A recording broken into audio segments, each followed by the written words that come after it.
मुझे कुछ भी दिखाई नहीं दे रहा, मुझे कुछ भी दिखाई नहीं दे रहा।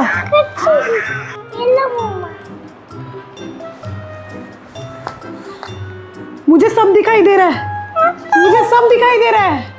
क्या आपको पता है 2050 तक दुनिया की आधी पॉपुलेशन को चश्मा लग चुका होगा। स्क्रीन टाइम इतना बढ़ गया है कि हमारी आंखें रेस्ट करना भूल गई हैं। हम इसे नॉर्मल मान लेते हैं, लेकिन क्या ग्लासेस पहनना ही एकमात्र सॉल्यूशन है? क्या आईसाइट नेचुरली इम्प्रूव हो सकती है? आज की वीडियो में हम इसका सच जानेंगे एक साइंटिफिक अप्रोच के साथ। देखिए, वीक आईसाइट सिर्फ आंखों की प्रॉब्लम नहीं है, ये एक पूरा कॉम्प्लेक्स सिस्टम है।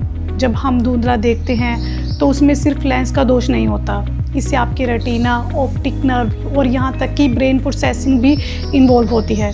मॉडर्न लाइफस्टाइल ने हमारे सिस्टम को ओवर ड्राइव पर डाल दिया है। एक्सेसिव स्क्रीन, ब्लू लाइट, खराब स्लीप साइकिल और न्यूट्रिशन की कमी की वजह से हमारी आई मसल्स थक जाती है और ब्लड सर्कुलेशन स्लो हो जाता है। अगर हम इन बेसिक पिलर को ठीक कर ले तो विजन को इन्हेंस करना बिल्कुल पॉसिबल है। चलिए समझते हैं कैसे। तो बिना किसी देरी के वीडियो को स्टार्ट करते हैं। अब समझते हैं कि हमारी आंखें काम कैसे करती है और प्रॉब्लम शुरू कहाँ होती है।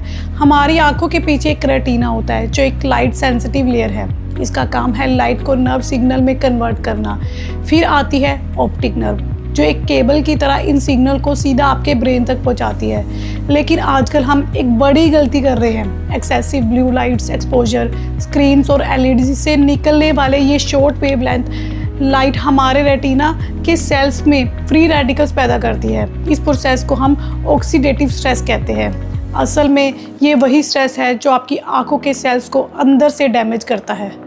आपने डिजिटल आई स्ट्रेन का नाम सुना होगा। जब हम घंटों स्क्रीन पर फोकस करते हैं तो हमारी सिलरली मसल्स थक जाती है, बिल्कुल वैसे ही जैसे जिम में हम हैवी वेट उठाने से हमारी मसल थक जाती है। इसके साथ ही हमारी टीयर फिल्म डिस्टर्ब हो जाती है क्योंकि हम ब्लिंक करना भूल जाते हैं, जिससे आई ड्राई और इरिटेट होने लगती है। स्क्रीन देखना सिर्फ बुरी आदत नहीं है, ये एक बायोलॉजिकल डिसास्टर है। सबसे पहले है ब्लिंकिंग रेट। नॉर्मल हम 1 मिनट में लगभग 15 बार ब्लिंक करते हैं, लेकिन स्क्रीन देखते वक्त ये गिरकर सिर्फ 3 से 7 ब्लिंक पर रह जाती है। इससे आपका टीयर फिल्म इवेपोरेट हो जाता है। रिजल्ट ड्राई आइज, रेडनेस और इचिंग। सेकेंड है फोकस मसल फटीग।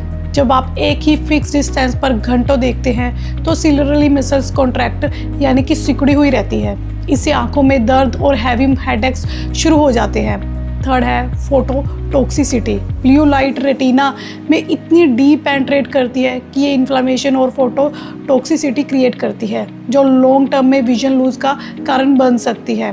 अब बात करते हैं उस प्राचीन ज्ञान की जिसने हजारों साल पहले वो समझ लिया था जो आज मॉडर्न साइंस कंफर्म कर रही है। आयुर्वेदा में आंखों को नेत्रा कहा गया है और इनका सीधा संबंध पित्त दोष से होता है। फर्स्ट है Alochaka Pitta, the fire in your eyes. Ayurveda के अनुसार आंखों में आलोचक पित्त का वास होता है जो फायर और वाटर एलिमेंट से बनता है। क्योंकि आंखें तेजस का रूप होती है, ये गर्मी के प्रति बहुत सेंसिटिव होती है। आजकल का स्क्रीन टाइम और सूरज की तेज रोशनी हमारे इस पित्त को एग्रीवेट देती है। जब ये इंटरनल हीट बढ़ती है तो आंखों में जलन, रेडनेस और विजन कमजोरी शुरू हो जाती है। सेकंड है डाइजेशन एंड द धातु सिस्टम। आयुर्वेद का एक बहुत बड़ा असूल है, सर्व रोगा अपनी मंद अग्नि, यानी हर बीमारी की जड़ कमजोर डाइजेशन है।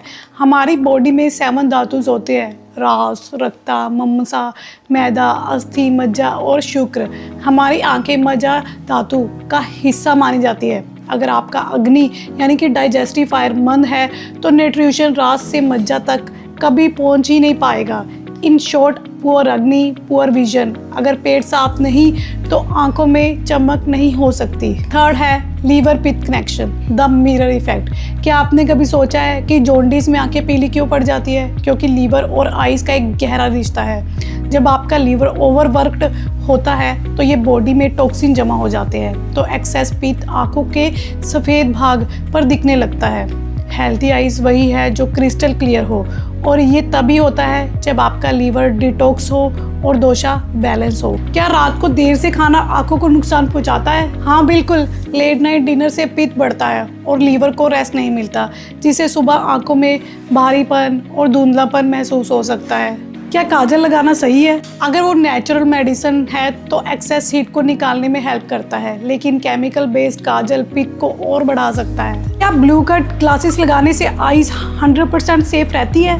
नहीं भाई, ब्लू कट ग्लासेस सिर्फ प्रोटेक्शन देते हैं, लेकिन वो मसल फटीग और कम ब्लिंकिंग रेट को सॉल्व नहीं करते। स्क्रीन ब्रेक लेना फिर भी बहुत जरूरी है। ज़्यादा ब्लिंकिंग करने से आईज ऑयली हो जाती है? बिल्कुल नहीं, ब्लिंकिंग से आपकी आंखों पर एक नेचुरल प्रोटेक्टिव लेयर बन रहती है जो मॉइस्चर को लॉक करती है और इन्फेक्शन से बचाती है। क्या चश्मा लगाने के बाद कभी उतर भी सकता है? अगर आप ऑक्सीडेटिव स्ट्रेस को कम करें, सही एंटीऑक्सीडेंट ले और आइस एक्सरसाइज से सिलरी मसल्स को रिलैक्स करें तो काफ़ी केसेस में विजन इंप्रूव हो सकता है और नंबर कम हो सकता है। सोचिए, अगर आप अपने हाथों और पैरों को महीनों तक मूव ना करें तो वो मसल्स वीक हो जाती है। एग्जैक्टली यही हमारी आंखों के साथ भी हो रहा है। घंटों स्क्रीन पर एक ही जगह स्टेयर करने से हमारी आइस मसल्स स्टिफ यानी जाम हो जाती है। आंखों को भी वर्कआउट की ज़रूरत होती है ताकि उनका ब्लड सर्कुलेशन बढ़े। सबसे पहले है the 20-20 rule, ciliary muscle relaxation. हर 20 मिनट बाद 20 फीट दूर रह के किसी चीज़ को 20 सेकंड तक देखें। वाई इट्स वर्क है ना? जब हम स्क्रीन देखते हैं हमारी सिलरली मसल्स कॉन्ट्रैक्टेड स्टेट में रहती है, टेंशन में। जब आप दूर से देखते हैं तो ये मसल रिलैक्स हो जाती है। सेकंड है पाल्मिंग। अपनी हथेलियों को रगड़ कर गर्म करें, फिर आंखें बंद करके उन्हें कप की तरह आंखों पर रखें 30 सेकंड के लिए। टोटल डार्कनेस फोटो रिसेप्टर्स को रेस्ट देती है। जो गर्माहट पैदा होती है वो ब्लड सर्कुलेशन बढ़ाती है और आपके नर्वस सिस्टम को सिग्नल देती है कि अब रिलैक्स होने का टाइम है। इससे आई फटीग तुरंत कम होती है। थर्ड है आई रोटेशन। आंखों को स्लो मोशन में ऊपर नीचे, लेफ्ट राइट और सर्कल में घुमाएं। हमारी आंखों को 6 मसल कंट्रोल करती है जिन्हें हम एक्स्ट्रा ओकुलर मसल कहते हैं। रोटेशन से इन मसल को स्टीफनेस खत्म होती है और आंखों के आसपास ब्लड सर्कुलेशन इंप्रूव होता है, जिससे न्यूट्रिएंट सही तरीके से रेटिना तक पहुंच पाते हैं। फोर्थ है डिस्टेंस फोकसिंग। अपनी उंगली को चेहरे के पास लाइए और ऊपर फोकस करें, फिर तुरंत किसी दूर की दीवार या पेड़ पर फोकस करें। इसे 10 बार रिपीट करें। वाइड्स वर्क है ना?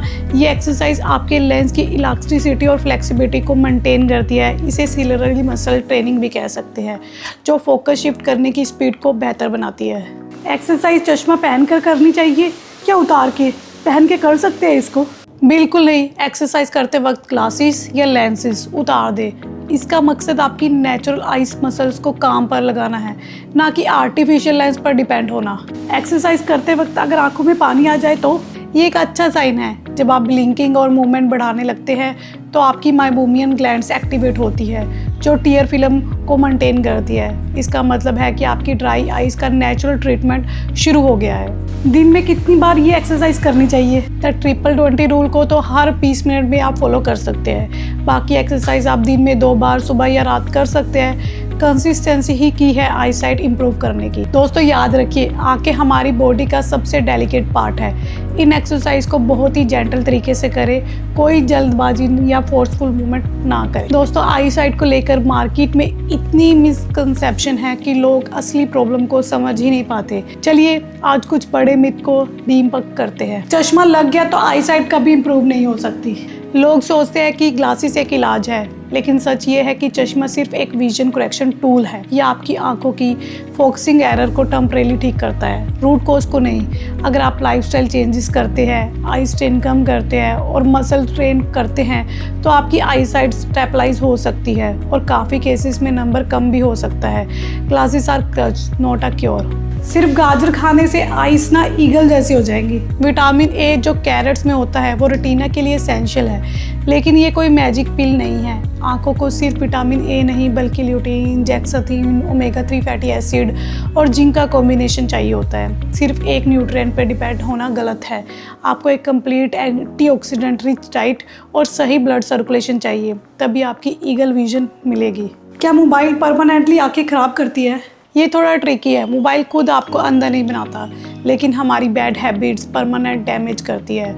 स्क्रीन यूज़ करने से डिजिटल आई स्ट्रेन होता है जो टेम्परेरी है, लेकिन सालों तक लगातार नियर फोकस, कम रोशनी में मोबाइल चलाना और लैक ऑफ ब्लिंकिंग की वजह से मायोपिया बढ़ सकता है। So it's not the device, it's your screen discipline that's matter. क्या स्क्रीन लाइट से रेटिना जल सकती है? नहीं, स्क्रीन की लाइट इतनी पावरफुल नहीं होती कि रेटिना को बर्न कर दे, लेकिन ब्लू लाइट से होने वाला ऑक्सीडेटिव स्ट्रेस सेल्स को धीरे धीरे डैमेज करता है, जिसे हम फोटोटॉक्सिसिटी कहते हैं। इसलिए ब्लू लाइट फिल्टर्स और ब्रेक लेना जरूरी है। क्या ठंडे पानी से आंखें धोना सही है? हाँ, लेकिन पानी क्लीन होना चाहिए। यह आपकी आंखों की हीट को कम करता है और ब्लड वेसल्स को कंस्ट्रिक्ट करके रेडनेस और इन्फ्लेमेशन से रिलीफ देता है। अब बात करते हैं उस रेमेडी की जो सदियों से चली आ रही है, लेकिन आज हम इसे साइंस की आंख से देखेंगे। ये रेमेडी है बादाम, सौंफ, मिश्री और सफ़ेद मिर्च का मिक्सचर, जिसे रात को गर्म दूध के साथ लेना है। चलिए हर एक इंग्रेडिएंट्स का पोस्टमार्टम करते हैं कि ये काम कैसे करता है। सबसे पहले है बादाम, यानी कि एलमंड, द रेटिना बॉडीगार्ड। बादाम में होता है हाई विटामिन ई और हेल्थी फैट्स। विटामिन ई एक पावरफुल एंटीऑक्सीडेंट है जो आपके रेटिना सेल्स को ऑक्सीडेटिव डैमेज से बचाता है।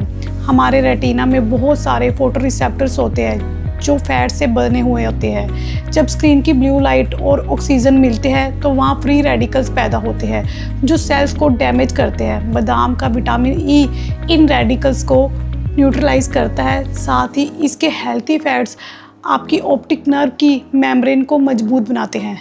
सेकंड है सौंफ, द कूलिंग कैटलिस्ट। सौंफ में ऐसे फ्लेवोनॉइड्स होते हैं जो एंटी इन्फ्लेमेटरी होते हैं। आयुर्वेदा में इसे शीतल माना जाता है, यानी कि कूलिंग, जो आंखों की गर्मी को शांत करता है। सौंफ आपके डाइजेशन और सर्कुलेशन को इम्प्रूव करती है। अगर आपका डाइजेशन स्लो है तो न्यूट्रिएंट्स आपकी आंखों तक कभी पहुंचेगा ही नहीं। सौंफ ये इंश्योर करती है कि जो भी न्यूट्रिशन आप ले रहे हैं वो ब्लड के थ्रू सही जगह डिलीवर हो रहा है। थर्ड है मिश्री, द डाइजेस्टिव सूत्र। यहाँ हम रिफाइंड शुगर की बात नहीं कर रहे, हम यहाँ मिश्री यूज़ कर रहे हैं। मिश्री कूलिंग होती है और ये आपके डाइजेस्टिव ट्रैक को सूद करती है। ये मिक्सचर को स्वादिष्ट तो बनाती है, साथ ही न्यूट्रिएंट की अब्जॉर्प्शन को भी आसान बनाती है। ये वात और पित्त को बैलेंस बनाए रखती है ताकि रेमेडी स्टमक पर भारी ना लगे। फोर्थ है सफ़ेद मिर्च। ये इस रेमेडी का सीक्रेट इंग्रेडिएंट है। सफ़ेद मिर्च में पेपरिन होता है। पेपरिन एक बायोअवेलेबिलिटी बूस्टर है। इसका काम है डाइजेस्टिव जूस को स्टिमुलेट करना ताकि बादाम और सौंफ का न्यूट्रिएंट्स आपकी बॉडी में 200% से ज़्यादा अब्जॉर्ब कर सके। ये सर्कुलेशन बढ़ाती है ताकि न्यूट्रिएंट्स का फ्लो आंखों की तरफ तेज हो जाए। तो जब आप ये मिक्सचर लेते हैं तो आपकी बॉडी को मिलते हैं एंटीऑक्सीडेंट, यानी कि विटामिन ई एंड फ्लेवोनॉइड्स, जो ऑक्सीडेटिव स्ट्रेस और ब्लू लाइट डैमेज से लड़ते हैं। सेकंड है हेल्थी फैट्स, जो नर्व सेल और ब्रेन प्रोसेसिंग को सपोर्ट करते हैं। तीसरा है बायो बूस्टर, जो न्यूट्रिशन की डिलीवरी और डाइजेशन को फास्ट करते हैं। और रिजल्ट कम आई फटीग, बेहतर रेटिना हेल्थ और सुकून भरी नींद। लेकिन दोस्तों, एज अ हेल्थ क्रिएटर मैं आपसे एक सच बात बोलूँगी, ये कोई मैजिक पाउडर नहीं है जो रातों रात चश्मे को हटा देगा। ये एक लाइफस्टाइल होम रेमेडी है जी। ये आपकी आई फटीग को कम करेगी, रेटिना सेल को सपोर्ट देगी और विजन को स्टेबलाइज करने में हेल्प करेगी। इसका फ़ायदा तभी मिलेगा जब आप इसे सही आई एक्सरसाइज और स्क्रीन डिसिप्लिन के साथ लगातार फॉलो करोगे। दोस्तों याद रखिए, आंखें सिर्फ देखने का जरिया नहीं है, ये आपके नर्वस सिस्टम और ओवरऑल हेल्थ का दर्पण है। जब आप स्ट्रेस लेते हैं, जंक फूड खाते हैं या रात भर जागते हैं तो उसका असर सबसे पहले आपकी आंखों की चमक पर दिखता है। मॉडर्न साइंस हो या आयुर्वेदा, दोनों एक ही बात करते हैं, आंखें आपकी बॉडी का दर्पण है। इनका ख्याल रखना मतलब खुद का ख्याल रखना। छोटे छोटे नेचुरल बदलाव वक्त के साथ बहुत बड़ा डिफरेंस ला सकते हैं। Don't lose hope, start today. अगर आपको लगता है कि आज की वीडियो से आपको कुछ नया सीखने को मिला है तो इसे लाइक ज़रूर करें और नीचे कमेंट में बताएं कि आप नेक्स्ट क्या देखना चाहते हैं। आपके कमेंट ही मुझे अगली वीडियो के लिए इंस्पायर करते हैं। मिलते हैं अगली वीडियो में, तब तक के लिए स्टे हेल्दी, स्टे पॉजिटिव। सत श्री अकाल।